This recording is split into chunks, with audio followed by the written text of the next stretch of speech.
Hello friends, today I'll be going to talk about the open spousal work permit.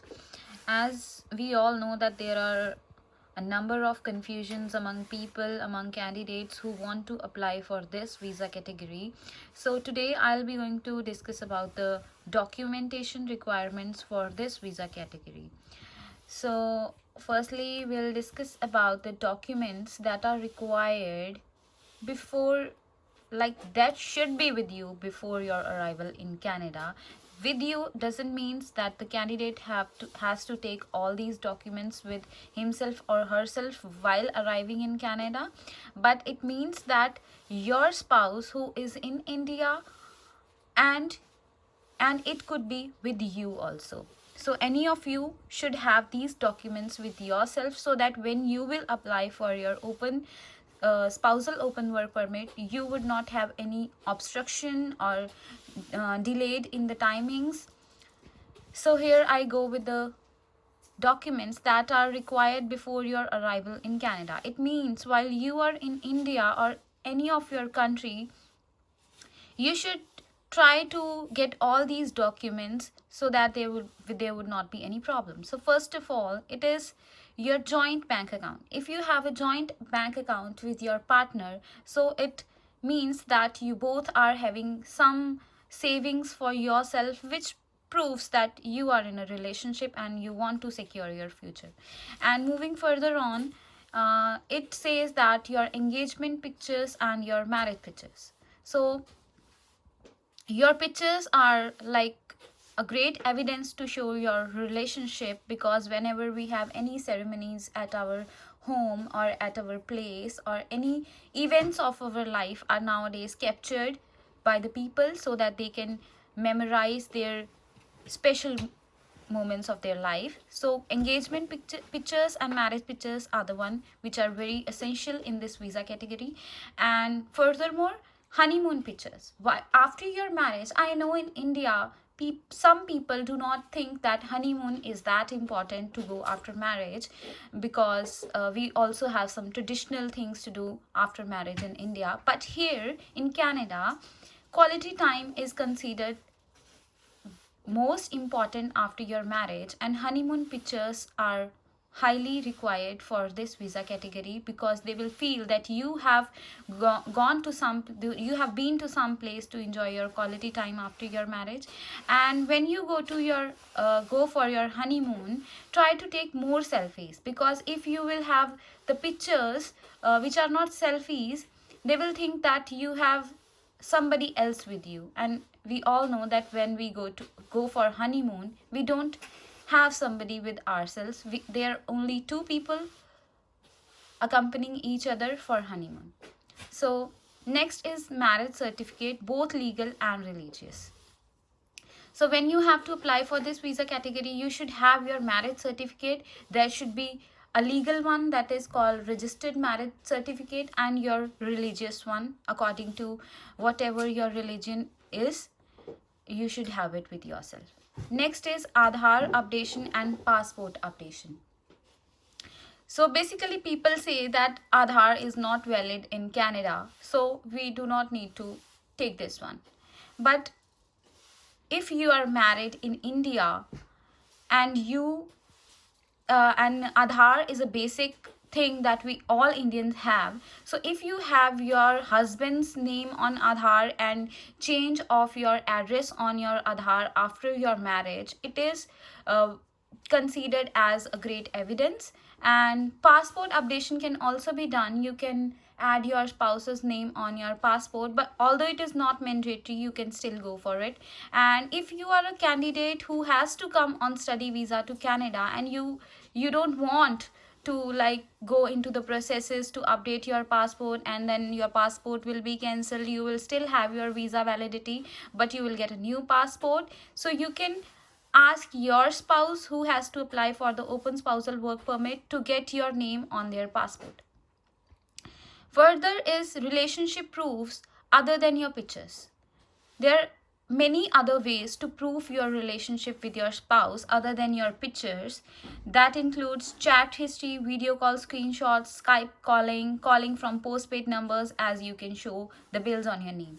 So here I have written calling from postpaid numbers. It is because we do not have any bills for the prepaid numbers. We have bills only for the postpaid numbers, and if you will have the bills on your number through which you contacted your partner before your marriage, like the period, if you had your love marriage, so the period from which you started dating each other till your marriage, you would be, if you have your, it doesn't matter if you had the prepaid one at that time, but when you know that you're going to apply for this visa category, you should prepare yourself to get a postpaid number and try to call each other from postpaid number, as you can show the bills on your name, both on your husband's name and your name.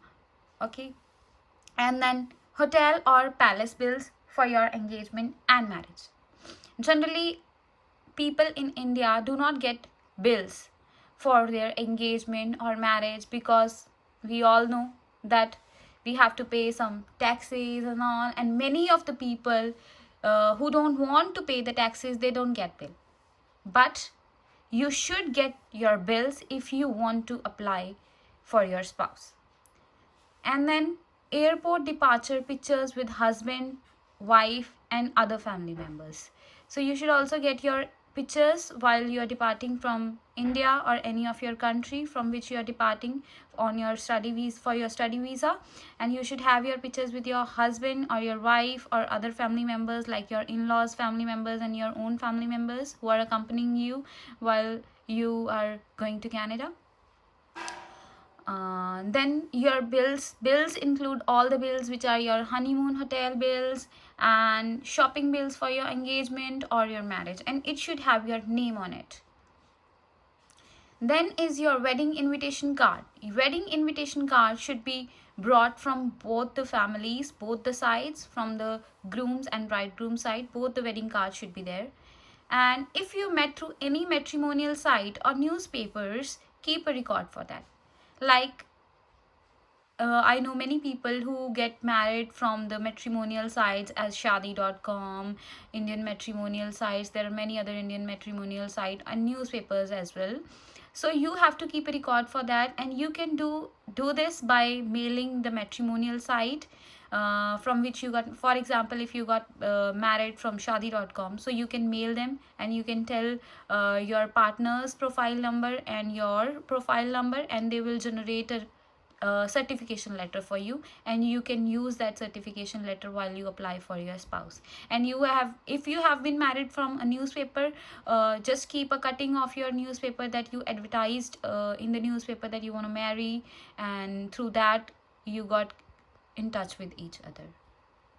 And if any other source is available that you can use for your relationship tie, to show your relationship tie, then you can definitely go for it. And I am not talking here about the funds, because you can talk about the funds which you need to show for this visa category from your representative, because I think they can guide you more, as I'm not a legal consultant. And next one are the documents that are required after your arrival in Canada. Sorry, there is a mistake. So after your arrival in Canada here.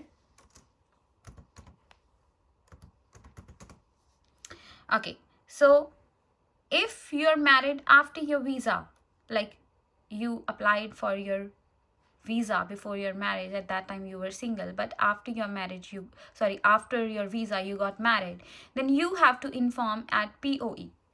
Many people don't know about this POE. POE is port of entry. When you got landed on the airport in Canada, you go through an immigration check. And when you go through an immigration check, that is known as port of entry. When you come to Canada for the first time, you have to tell the immigration people that you got married after your visa. They might ask you some questions, but asking their questions are much easier than facing a difficulty at a later stage. Because if you won't tell them that you got married after your visa, they consider it as misrepresentation of your case and you are hiding something. And if you are hiding something, later on you will apply for your spouse, his or her visa will be denied, they will not get visa. So for sure, try to tell the people who are checking immigration status of yours that you got married after your visa. They cannot do anything to you. They will just only ask you a few questions, and if your marriage is genuine, you can definitely answer their questions with full confidence. And moving further is the enrollment letter. Enrollment letter is a letter that we get from college, that the candidates get from college, and it is a just simple letter as you get your offer letter. So on your first day, when you go to your college, go to the registration department and tell them that you want your enrollment letter. You have to apply for the enrollment letter. Don't waste your time, like wait for 1 week, 2 week, 3 week, 4 weeks, when your agent and when your consultant or your immigration lawyer will tell you to get this. Just get this, just apply for this on the very first day of your college. And if not possible, on the second day of your college, you can go to the registration department. You can tell them that you want to apply for enrollment letter, as you want to sponsor your spouse, and they will give you this enrollment letter in 1 or 2 days. Next are the transcripts. These transcripts are required if your semester is over. Suppose if you are applying after your first semester or after completion of your 1 year study, then you need your transcripts from your college. And next is changes of marital status at your bank, college, and keep a record for that. If you were not married when you come from India, when you like applied for your visa and you got married after your visa, then you have to change your marital status at your bank and your college. You have to tell the people when you go for the first time in your bank, like when you go to Scotia Bank or ICICI Bank for your GIC accounts, and you have activate your bank account when you come to Canada. You have to tell them that there is a change in my marital status. I am married now, but when I opened up my account, I was unmarried at that time. They will simply change your marital status, and they will give you they can give you a form in which they have added you as married. And if they won't give you, you can ask the bank to give you a profile. Don't say that you need a statement. Tell them that you need a profile. They will give you a paper, and they will stamp that paper. In that paper, there will be your name on the top of the paper, your name, your marital status, and the account and the funds that are available in your bank. Next is the college. You can tell the college to change your marital status. They can change your marital status in their records, and they can, if possible, they can give you the proof as well. And next is the rental agreement or lease in Canada. If you are staying in Canada, you need to get a rental agreement or a lease paper from your landlord or landlady in Canada. And when you're coming to Canada, just talk to your landlord that you will be going to need this document, because some of the people in Canada, they do not give these agreements or lease papers to the students, because they don't want to pay taxes. They want their rent to get in cash, so that's why they don't give them the rent slips or agreements or lease papers.